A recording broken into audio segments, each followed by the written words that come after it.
Up next, you've got Gruffalo's Child, and that's going from the 21st to the 30th of March.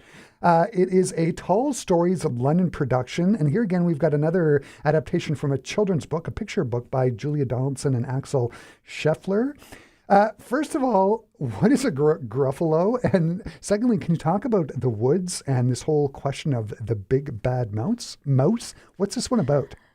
So this one is a sequel to the show that we had, and that's based off the book that the show we had last season, The Gruffalo, is about. So The Gruffalo tells the story of the mouse running away from all these, the snake and the owl and the fox, and he's explaining, I'm going to go meet my friend the Gruffalo. He's got, big hands and a furry body, and he's got his little horns, and he makes up this story of this Gruffalo so that these other animals won't eat him.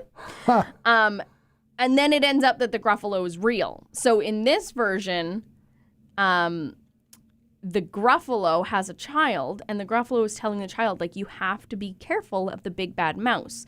Because in the original one, the mouse ends up telling the Gruffalo, oh, you can't eat me. All these other animals are scared of me. And when the Gruffalo finds out that all those animals are afraid of the mouse, the Gruffalo's like, well, I guess I have to be afraid of the mouse. So they then warn their child to be afraid of the mouse. So then the Gruffalo's like, well, I want to see, I want to meet this big bad mouse, and goes on this adventure and meets all these animals and tells them about the big bad mouse. And it's a whole sort of the re-unraveling of that original story, but through the child of the Gruffalo's eyes. Oh, it's fantastic. Yeah, and again, I saw a trailer. Thank goodness for trailers. The costume of the Gruffalo looks... Oh, it's so fun. Looks great. It's so good. And I mean, I just remember when the guy who plays the Gruffalo came out on opening night last year after that one, and all of the kids just swarmed him, and they were like, you were amazing, and you're so scary, and all this stuff. And I'm just so excited for all those kids get to experience that again, but with a new story. Mm-hmm.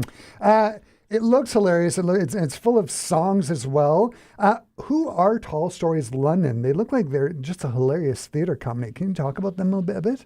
Yeah, I mean, they're great. They're a company that works out of London. They do all theater for young audiences. They do a ton of puppetry, a ton of bright colored costumes. They really go kind of into that old style TYA with the touring sets and the big songs and the big costumes and the big storylines that are based on books. And so they're like that classic, beautiful TYA that the kids just gravitate towards it, and they just leave beaming. Yeah, and it sounds like a play that all they really want is just kids to use their imagination, right? Oh yeah, it's all about exploring and finding your own adventure and using your imagination. Totally. Yeah.